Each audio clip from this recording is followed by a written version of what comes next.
Healing tunes channel के इस episode में गांव जवार तहसील श्रृंखला में आपका स्वागत है। दोस्तों, आज मैं एक किस्सा सुनाना चाहता हूँ। शायद 2004 का समय था। एक बड़े मंत्री थे।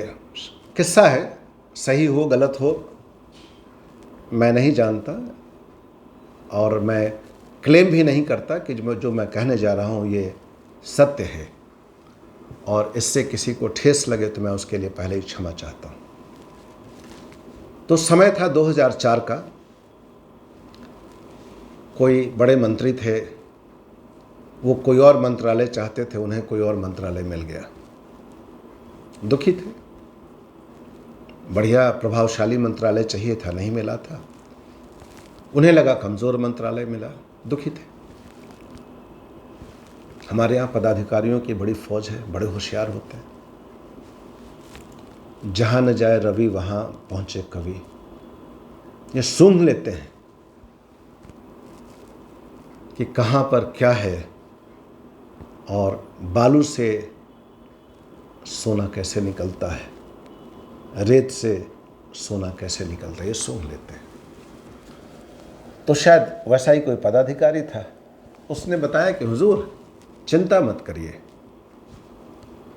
एक प्रेस कॉन्फ्रेंस बुलाई गई और उसमें कहा गया कि देश में देशवासियों को महंगी दवाएं खरीदनी पड़ती हैं और ये दवा कंपनी वाले बहुत महंगी दवाएं बेच रहे हैं। ये बात अलग है कि देश में कानून बना हुआ है, दवा कंपनी कोई भी किसी दवा का दाम वो तय या मानक दाम से ज़्यादा ले ही नहीं सकती है। ये कानून बना हुआ तब भी था और आज भी है।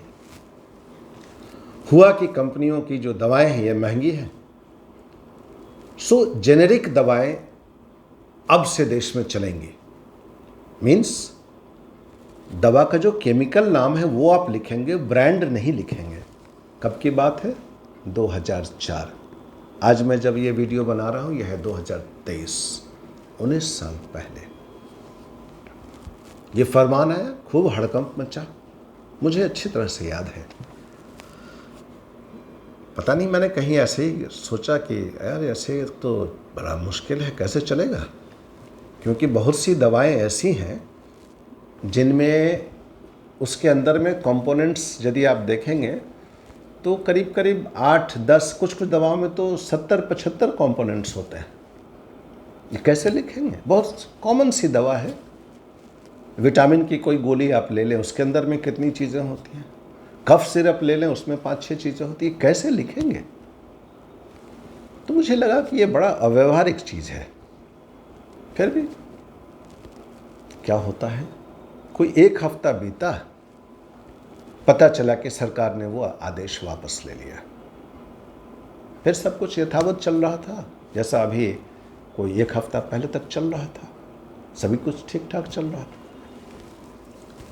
अंदर खाने से तरह तरह की खबरें आई कि दवा कंपनियों के प्रतिनिधियों के साथ एक चाय पार्टी हुई।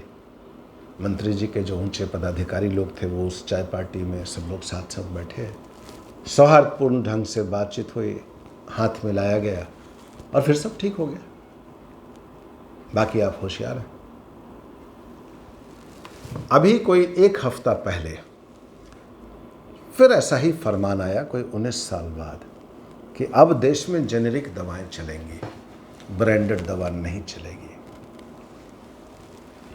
मैं आज से 4 दिन पहले, चूँकि मैं चाइल्ड राइट्स कमीशन का मेंबर था, कहीं एक फंक्शन में गया था। बच्चों की शिक्षा और शिक्षा के अधिकार पर मुझे बोलना था। वहीं कुछ लोगों ने चूँकि मैं डॉक्टर भी हूँ तो लोगों ने इस विषय पर पूछा, तो मैंने वहाँ ये 2004 के वाक़ये का जिक्र किया और कहा कि देखो थोड़ा टाइम लगेगा। मुझे लगता है कि चाय, सैंडविच और कटलेट की एक छोटी सी पार्टी शायद होनी बाकी है।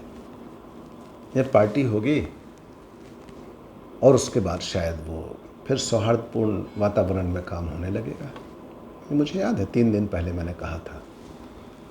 आज सुबह खबर आ गई कि वो आदेश वापस ले लिया गया है, कारण जो भी हो वापस ले लिया गया। चलिए, अच्छी बात है। मैं तो खुश था कि जब बात उठी कि जेनेरिक दवाएं चलेंगी इस देश में, मैं खुश हुआ। आपको याद होगा जब हम लोग प्राइमरी स्कूल में पढ़ते थे तो वहाँ नाउन संज्ञा पढ़ाया जाता था। संज्ञा के 5 भेद पढ़ाए जाते थे: व्यक्तिवाचक संज्ञा, जातिवाचक संज्ञा, द्रव्यवाचक मटेरियल नाउन, समूहवाचक कलेक्टिव नाउन और भाववाचक एब्स्ट्रैक्ट नाउन। बाकी तीनों को हम छोड़ दें, जातिवाचक और व्यक्तिवाचक। दवाओं की जब हम बात करते हैं तो ब्रांडेड दवाएं आप ऐसा समझें कि ये प्रॉपर नाउन है, व्यक्तिवाचक संज्ञा। जैसे हम बोलें कि श्याम, या जैसे हम बोलें घनश्याम, या जैसे हम बोलें नवीन, तो ये व्यक्तिवाचक संज्ञा हुआ। और जब हम कहते हैं चिकित्सक, तो वो एक जाति का बोध होता है, चिकित्सक जाति। हम कहते हैं शिक्षक, तो चिकित्सक, शिक्षक, ये सब जाति का बोध कराते हैं।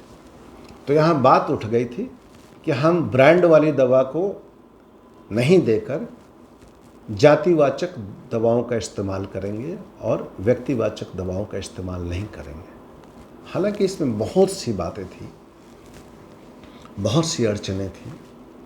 मुझे भी लगता था कि ये शायद इसमें सीधे इस प्रकार से लागू करना व्यावहारिक नहीं होगा, लेकिन एक आशा बंधी कि चलो, यदि जातिवाचक चीज़ों को बढ़ाने की बात देश में चली है तो फिर और क्या क्या हो सकता है। अब देखिए कितना रोचक बनता है यह मामला। जब ये बात चला कि जातिवाचक चीज़ें चलेंगी, व्यक्तिवाचक नहीं चलेंगी, तो सबसे पहला चीज़ जो मेरे जहन में आया, राजनीति से जुड़े भाई मुझे माफ़ करेंगे, मैं किसी राजनीतिक पार्टी के पक्ष में या उसके खिलाफ में नहीं बोल रहा। यदि आपकी भावनाएं आहत हों तो फिर मैं क्षमा चाहता हूँ। जातिवाचक और व्यक्तिवाचक की बात चल रही है। एक स्टेडियम हुआ करता था, बहुत बड़ा स्टेडियम। हमारे देश के पहले उप प्रधानमंत्री लौह पुरुष सरदार वल्लभ भाई पटेल के नाम से वो स्टेडियम हुआ करता था। यह हुआ व्यक्तिवाचक स्टेडियम। फिर बाद में उसमें और बढ़िया बनाया गया, अच्छे अच्छे पानी के निकासी के व्यवस्था किए गए, सीट बढ़िया बनाए गए। उसका नाम फिर हमारे प्रधानमंत्री आदरणीय नरेंद्र मोदी जी के नाम पर हो गया। अब वह सरदार पटेल स्टेडियम नहीं कहलाता, अब वह नरेंद्र मोदी स्टेडियम कहलाता है। ये व्यक्तिवाचक ब्रांड हुआ। सरदार पटेल स्टेडियम भी ब्रांड था और नरेंद्र मोदी स्टेडियम भी ब्रांड हुआ। यदि आप जेनेरिक करेंगे तो फिर क्या होना चाहिए? मैं खुश था कि अब तो इसका नाम अहमदाबाद स्टेडियम हो जाएगा। न सरदार पटेल स्टेडियम, न नरेंद्र मोदी स्टेडियम, अब ये हो जाएगा अहमदाबाद स्टेडियम। यदि अहमदाबाद में और स्टेडियम है तो इसका नाम हो जाएगा अहमदाबाद ग्रेट स्टेडियम या क्रिकेट स्टेडियम। मैं खुश था कि इस प्रकार से यदि चीज़ें होने लगे तो मज़ा आ जाए देश में। लेकिन आज सुबह पता चला कि वो जो जेनेरिक दवाओं वाली बात थी वापस ले ली गई। मैं थोड़ा दुखी जरूर हुआ। और क्या चल रहा था मेरे दिमाग में? मेरे दिमाग में चल रहा था तो बड़ा अच्छा, अब दिल्ली के मेदांता अस्पताल का लाइसेंस रद्द होगा, क्योंकि वो तो व्यक्तिवाचक अस्पताल है, ब्रांड है वो। पटना का पारस अस्पताल बंद होगा, पटना का मेदांता अस्पताल बंद होगा, दिल्ली का अपोलो, चेन्नई का Apollo, Narayan Hrudayalaya, max hospital, ये सब बंद हो जाएंगे, फोर्टिस बंद हो जाएगा। इस सब के लाइसेंस कैंसिल होंगे, क्योंकि ये सब तो ब्रांड है, जेनेरिक तो है नहीं। जेनेरिक क्या है? जेनेरिक है All India Institute of Medical Sciences, अखिल भारतीय आयुर्विज्ञान संस्थान। जेनेरिक है दिल्ली का लोकनायक अस्पताल। जेनेरिक है पटना का पटना मेडिकल कॉलेज अस्पताल। जेनेरिक है लखनऊ का किंग जॉर्ज मेडिकल कॉलेज और उससे जुड़े हुए अस्पताल, राम मनोहर लोहिया अस्पताल, ये सब जेनेरिक अस्पताल है। सफदरजंग अस्पताल जेनेरिक अस्पताल है। मैं खुश हो गया। जो पीजीआई हमारे कलकत्ते में है, फिर जो संजय गांधी पीजीआई लखनऊ में है, सुंदरलाल जैन अस्पताल जो बनारस में है, या जो बीएचयू के अंदर है सुंदरलाल जैन अस्पताल, या फिर जो चंडीगढ़ में पीजीआई है, ये सब अस्पताल हैं। अभी ये सब पे सरकार ध्यान देंगी और इनको विश्व स्तरीय बनाया जाएगा। और अब लाइसेंस कैंसिल होगा। किसका? मेदांता अस्पताल का, फोर्टिस का, पारस अस्पताल का, मैक्स का। मैं तो सोच रहा था कि यही होने जाने वाला है, और जनता के लिए तो बहुत ही अच्छा था। जो जिलों में सदर अस्पताल जिन्हें आप कहते हैं, या डिस्ट्रिक्ट हॉस्पिटल कहते हैं, या मैं जैसे आज गांव जवार तहसील की जब बात कर रहा हूँ, गांव में जो प्राथमिक स्वास्थ्य केंद्र होते हैं उन्हें उन्नत कोटि का बनाया जाएगा। जो जिलों में जो जिलों के अस्पताल होते हैं उन्हें बहुत ऊंचे स्तर का बनाया जाएगा, क्योंकि यहाँ तो बात है कि जेनेरिक चलाना है, ब्रांड तो चलाना नहीं। तो जितने प्राइवेट नर्सिंग होम है सब बंद हो जाएंगे। हमने कहा तो बड़ी अच्छी बात है। जितने सरकारी अस्पताल हैं उसके पीछे सरकार ध्यान देगी और इन्हें ही इतना उन्नत बना दे, तो फिर जनता को क्या चाहिए? उसे तो काम से मतलब है। उसे तो बढ़िया इलाज, सस्ता इलाज मिलेगा, विश्व स्तरीय या उच्च स्तरीय इलाज मिलेगा सस्ते दामों पर, तो इसमें हर्ज क्या है? मैं खुश था कि यह होने वाला है। फिर मुझे ये भी लगा था कि शायद दिल्ली में जो लोधी कॉलोनी के पास में जो जवाहरलाल नेहरू स्टेडियम है, आजकल एक परिपाटी सी चल पड़ी है, तो जवाहरलाल नेहरू स्टेडियम का नाम बदल के दिल्ली क्रिकेट स्टेडियम डाल दिया जाएगा। कोई दिक्कत नहीं था। सिर्फ मोदी जी का नाम चेंज करके अहमदाबाद स्टेडियम क्यों बनाएं? दिल्ली में भी नेहरू जी के नाम से हटा के उसे स्टेडियम बनाइए, दिल्ली का स्टेडियम, क्योंकि वो तो ब्रांड है ना। जवाहरलाल नेहरू स्टेडियम ब्रांड है, वो ब्रांड हटा के दिल्ली स्टेडियम नाम रखिए उसका। फिरोज शाह कोटला स्टेडियम ग्राउंड, उसका भी नाम हटा के पुरानी दिल्ली स्टेडियम कर दीजिए उसको।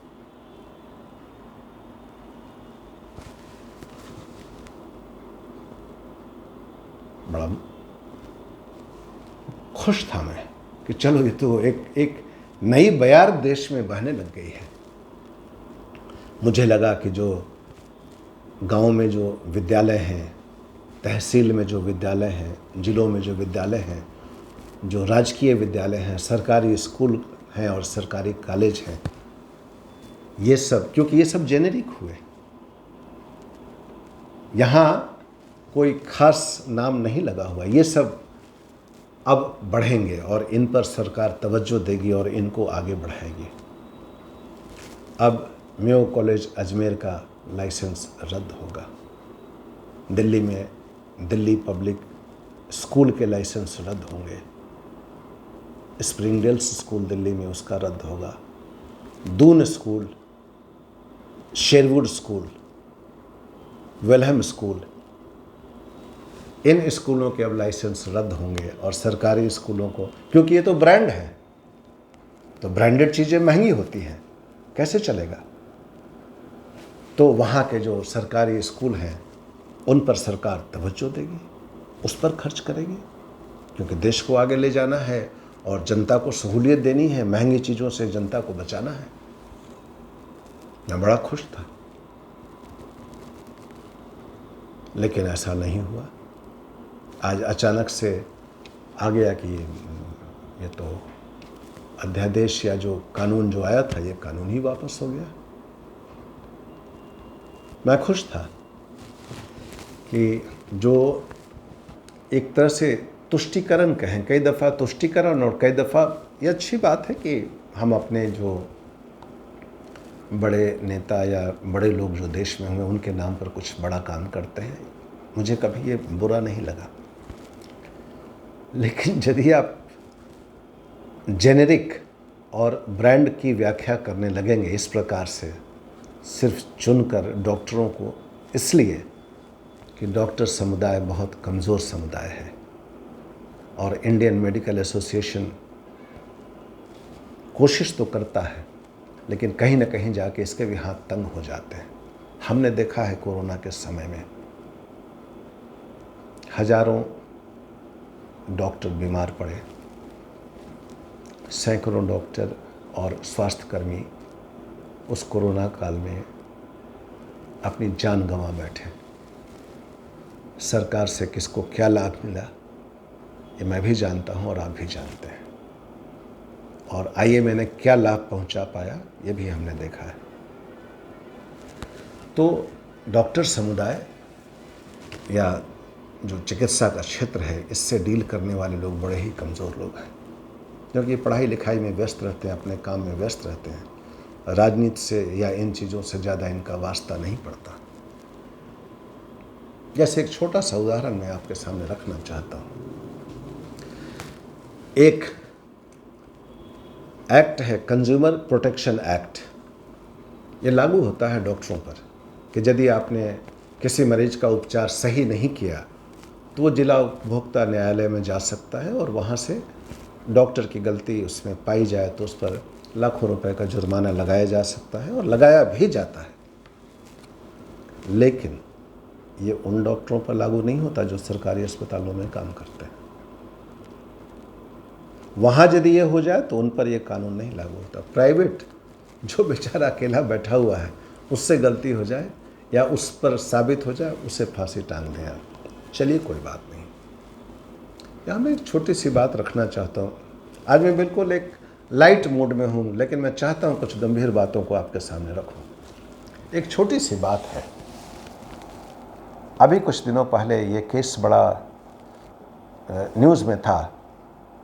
राहुल गांधी जी ने, कांग्रेस के बड़े नेता हैं, उन्होंने मोदी सरनेम पर किसी सभा में ऐसा बोला, उससे मोदी समाज के लोग आहत हुए और उसमें से किसी नेता ने उन पर केस सूरत के न्यायालय में किया।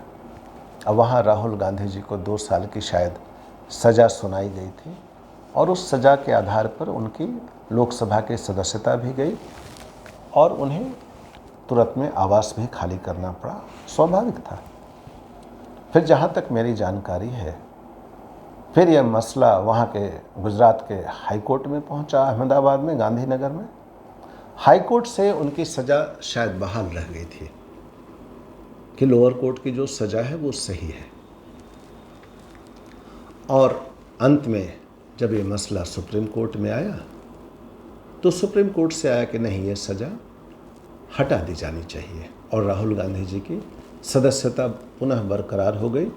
और आपने देखा होगा पुनः वो लोकसभा में पहुंच गए और उन्होंने जो अपना एक प्यार भरा जेस्चर, जिसे फ्लाइंग किस के रूप में प्रचारित किया गया, दिया, तो उससे कुछ लोगों की भावनाएं भी आहत हुई। जो भी हो, वो फिर से पुनः लोकसभा में आ गए। यहाँ मैं कहना क्या चाह रहा हूँ, भारत का जो इंडियन पीनल कोड है, जो न्याय का जो एक फ्रेमवर्क है हिंदुस्तान का, वो इंडियन पीनल कोड है। उसकी धाराओं के अंतर्गत ही न्यायिक प्रक्रियाएं काम करती हैं। अब उसी इंडियन पीनल कोड के तहत सूरत के न्यायालय ने राहुल गांधी को सज़ा सुनाई। जो जज होंगे, विद्वान जज, माननीय न्यायाधीश वहाँ के, उन्होंने जो भारत का कानून कहता है उसी के आधार पर सजा सुनाई उनको। चलिए,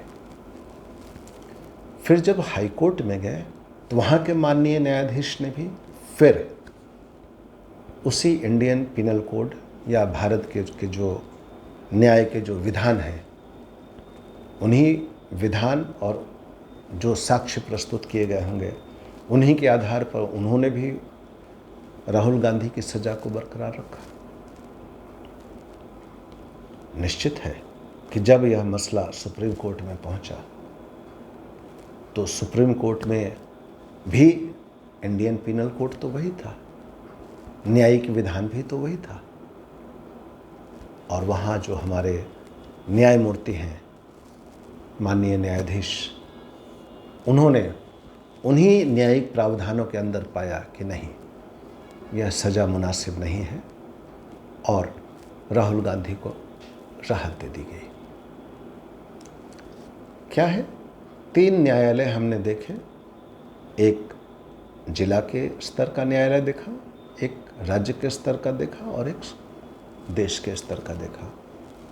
जिला और राज्य के स्तर के न्यायालय का जो निर्णय आया वो एक सा था और उच्चतम न्यायालय का उससे अलग था। क्या फैसला हुआ इस पर मैं कोई टिप्पणी नहीं करना चाहता और यह मुनासिब भी नहीं है। यह न्यायपालिका का विशेष अधिकार है, वो अपने उसी दायरे में वो अपने फैसले सुनाते हैं। लेकिन मैं ये पूछना चाहता हूँ, जो वकील राहुल जी के लिए जो इस केस को लड़ता रहा होगा सूरत में या फिर अहमदाबाद के हाई कोर्ट में, वह अधिवक्ता महोदय तो सफल नहीं हुए,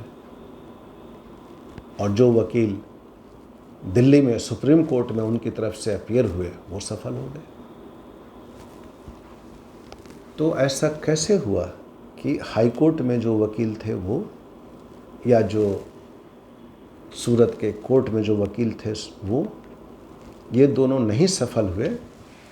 तो क्या इन पर कंज्यूमर प्रोटेक्शन एक्ट नाम का कोई कानून नहीं लग सकता कि आपने फीस लिया और उसके बावजूद हमारा क्लाइंट केस हार गया, जबकि सुप्रीम कोर्ट से वो केस में बरी हो चुका है?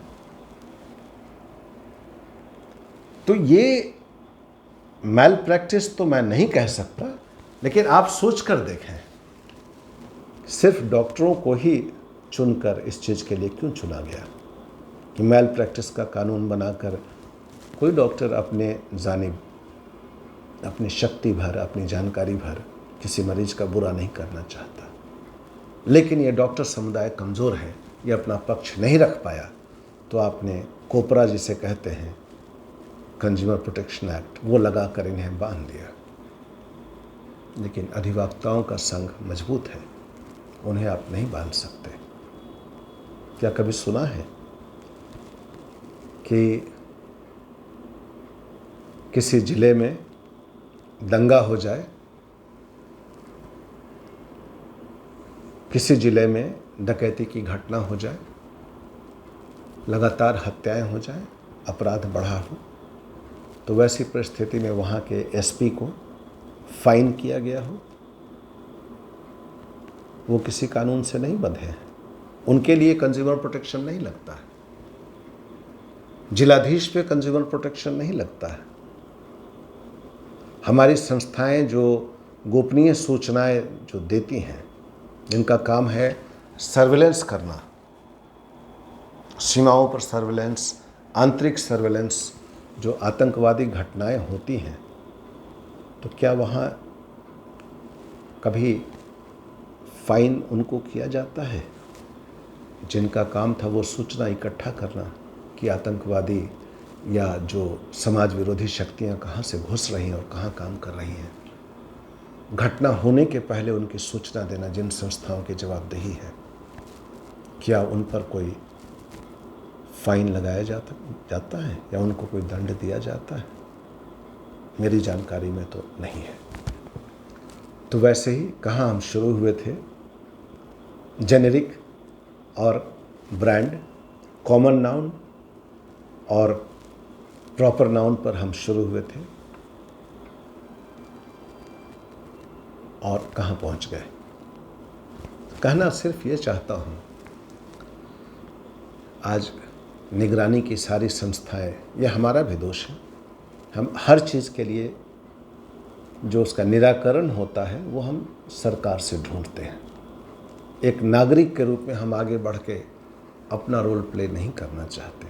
हम चाहते हैं कि सब चीज़ सरकार करके दे।